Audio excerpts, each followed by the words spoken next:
We are here to introduce to you the guest speaker of Class Day 2004.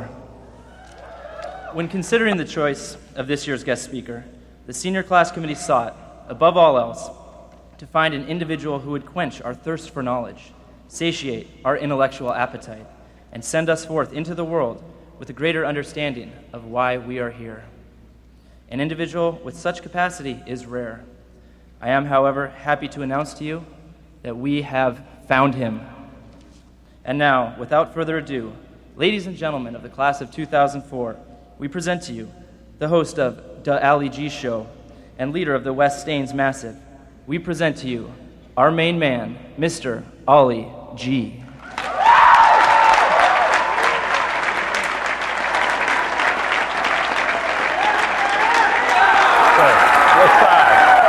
West side. Alright? Yo. West side, isn't it? Yo.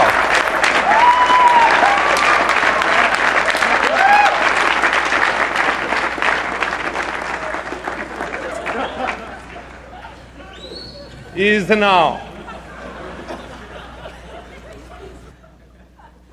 Booyakasha. Professor G in the house, alright? Big shout going out to the Harvard Massive. I has done a capital H because Harvard is a place, innit? You see, I ain't no ignoramus. Things like apple and orange don't start with a capital letter unless they is the start of a sentence. But some of you brain boxes probably know that already, innit? My name be Ali G and me represent the UK. UK. Wherever. For those of you who didn't study geography, the UK is a place over 100 miles away from here. The capital of it is, anyone? No, not you, Geography Square. Yes, it's Liverpool. Clever and quite fly, if you don't mind me saying. First of all, I've got to say that I was a bit nervous speaking to so many of you. At least, me would be if I wasn't totally mashed. Normally, the only public speaking that me does is to 12 people. And it's well easy, all me has to say is my name and the words not guilty. Check it. Me agreed to speak here today because me wanted to talk to the brightest minds of our generation, to see what makes Harvard so special, and also because they agreed to pay for me flight over here in a hotel room. Sorry to bring this up now, but when you is told that your hotel bill is being paid for, you naturally assume that that includes essential extras like breakfast and special interest pay-per-view movies, innit? Imagine my surprise when this morning I was given a bill for $164. Me was actually trying to save Harvard money by buying the 24-hour Slutfest packages at $19.99. I mean, I could have paid for individual films at $11.99 each, which would have cost you Young and Tight, Backdoor Burglar 2, Backdoor Burglar 3, Campus Confessions, Asian Fever, Shaving Buffet. Saw that twice. Cold Mountain, that was a mistake. Backdoor Burglar 4, about $490. I mean, come off it. Some of it was even research for this. I assure one of the cheerleaders in Ivy League Amateurs was wearing a Harvard sweatshirt. In fact, hello, darling. Respect. I expect you need a cushion to sit down on, all right?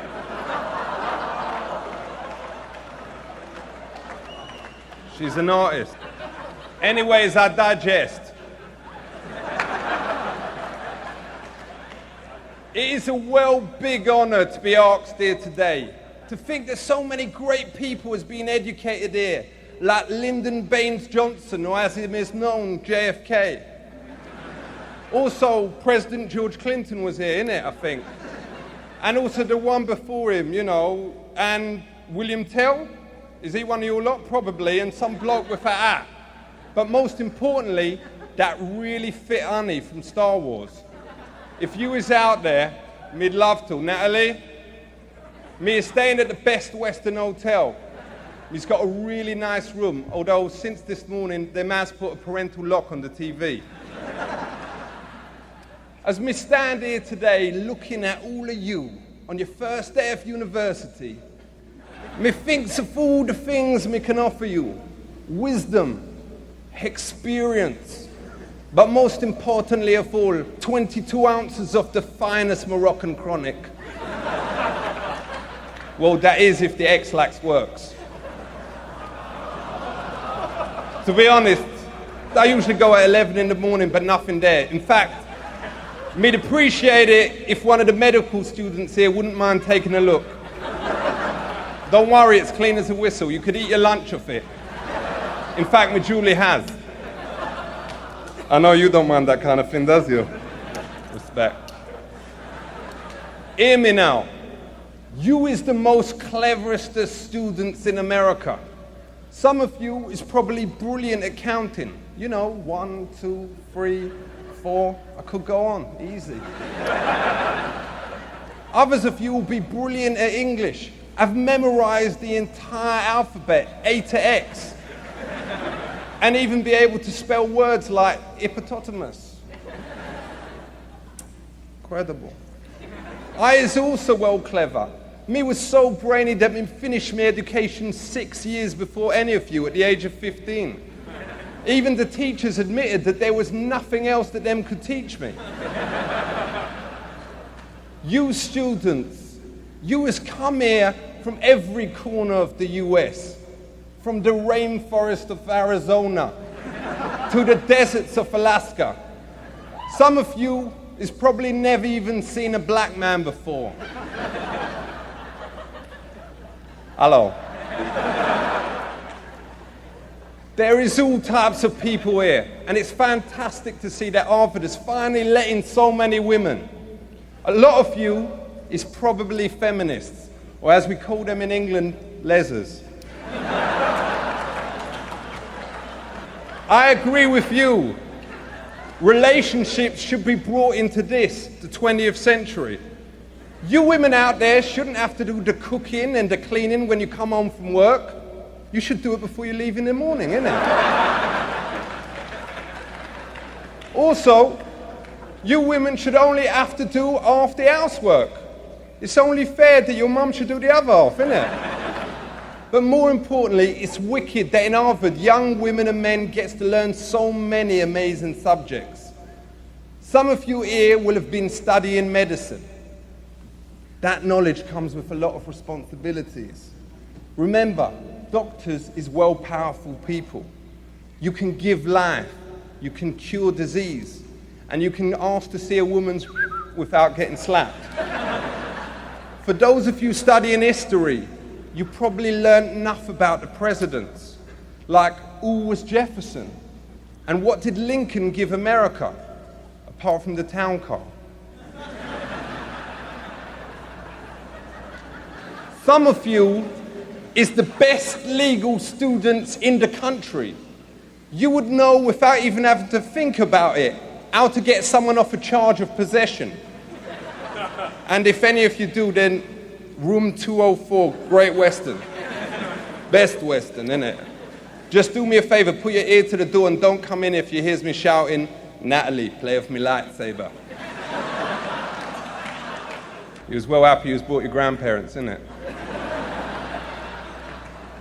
Let's talk about the finances of all that knowledge that's been dropped on you the last few years. It costs $38,000 a year to go to Harvard. Now, I don't know how you lot has earned that, apart from you. And you has earned every penny. But most of you has got that cash from your parents. All you fathers out there, you has made some choices. With that money, you could have bought a top-of-the-range Lexus. But instead, you chose to invest in your kids' future. Is you mental? If you has got other kids, me hopes you don't make the same mistake again, innit? Does you realize how many honeys you can get with a Lex? Hello, sweetness. My son's got a Harvard degree. What? Who cares? Or, hello, darling. Want to check out the DVD player in the back, all right? Oh, what's that? Ostrich leather. Oh. Not inappropriate, not inappropriate. That was in the balance, that one. So students, give it up for your parents. Give it up for them. Respect them. All right, enough. All right, chill out. Let's talk about the future, your future. A lot of you is probably worried about employment. You is the elite. You'll be tomorrow's captains of industry. Sitting in front of me is probably the next Bill Gates, Donald Trump, and even Ronald McDonald. And even if you can't all be Ronald himself, most of you is probably McDonald's team leader material. By the way, if any of you ever gets to do business with Sir Ronald, a word of advice, don't mention the size of his feet. Him is well sensitive about it. My mate Dave actually met him, and him said that even though he may seem like he's always smiling, there's a sadness in their eyes. Because of them feet. All the money in the world, science still can't do nothing. Maybe that's something that some of you MIT nerds can think about, innit? You lot will become powerful people who can change the future. And you need to, because the world at the moment is totally ucked. You know the word. I've been told I ain't allowed to say it. You know, the rude word. You definitely know. With the whole team. Anyhow, you has got to think about the problems in the world, because you has got to sort them out, innit? Look at the environment. In 100 years' time, there won't be no more rainforests.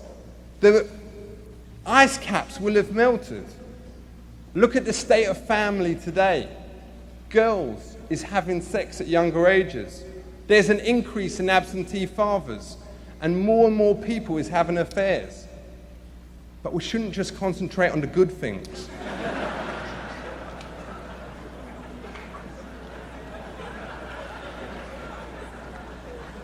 Believing in something is easy. Doing something about it is hard.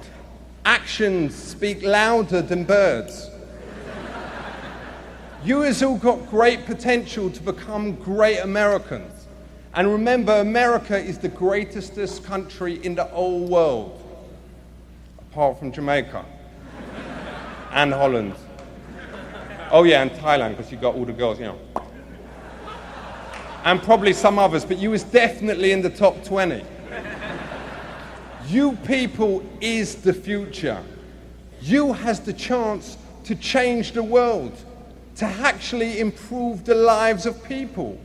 Let's wrap this up now, because we can feel something moving down below. Really regretting taking your grandparents now. So what is I hoping to take away with me from this time in Harvard? New friends, different ways of thinking about the world, and as many laptops as my mate Dave has managed to nick from your dorms while you has been sitting here listening to me stalling. But I has got ideals too, just like the great civil rights leader, Martin Luther Vandross. I has got a dream of little black girls and little white girls playing with each other. Let's make it happen. By the way, Kofi Annan's speech is pretty much like this tomorrow. Him is going to have to come up with a whole new material. I look out and I see thousands of people with different hopes. But it's important never to forget where you come from. Because black, white, brown, or Pakistani, we all comes from the same place, the Punani. God bless. Big up yourself, Princeton. Keep it real. West Side.